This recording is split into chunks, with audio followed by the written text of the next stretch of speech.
Hey everyone, welcome to a project where we are going to be diving into a topic that everyone seems to be fascinated with. We're going to be learning about rocket science and other relevant STEM topics before building and launching some rockets of our own. But here's the deal. The town of Sticksville has continued to grow, and now that some of its infrastructure is all in place, it wants to explore the possibility of a space program. The thing is that none of the current leadership knows anything about space, which is why they brought you in. After a quick trial and testing period, they want you to put together a brief report, including a recommendation of what you believe to be the best possible rocket for them. Their goal is to get the highest flying rocket they can get their hands on, with the best possible combination of items such as rocket size, shape, and number of fins. And if you have the time, they'd also like to explore the possibility of safely returning their rocket to the surface, with a parachute design. So like we said, your challenge is to perform some research by testing out different types of rockets and finding out which one is our best bet to go sky high. And by the time this project is all wrapped up, friends, we want you to be able to speak knowledgeably about rockets, learn about some of the science behind them and how they work, meet an engineer, build a project of your own, and of course have a ton of fun along the way.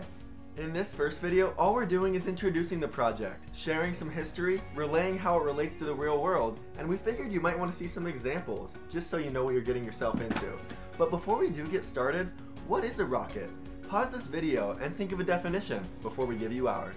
A rocket is a cylindrical projectile that can be propelled to a great height or distance by the combustion of its content. So now onto everyone's favorite topic, a little bit of history. And friends, a lot of innovation in rocketry happened after World War II, when the United States and the Soviet Union were in what were called the space race.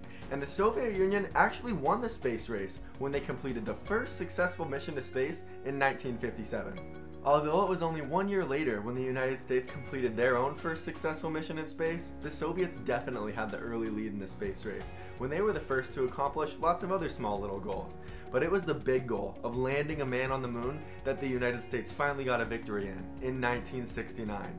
And a crazy fact is until they were using humans up in space, they were experimenting with sending monkeys up there. Think about pausing this video and asking yourself, why were these countries so invested in, and why was it so important for them to have a big and successful space program? So why should you care about all this? Well, space seems to be as hot of a topic as ever before. Items like satellites and exploratory missions are huge needs.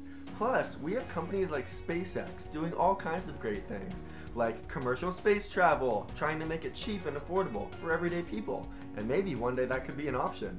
But it's not all sunshine and rainbows with rockets. Space is a big, dark, and mysterious place, right? And a lot of us have heard of the Challenger disaster before, which ended in the unfortunate death of a few astronauts. But that's where you all come in, the future engineers and leaders of the world.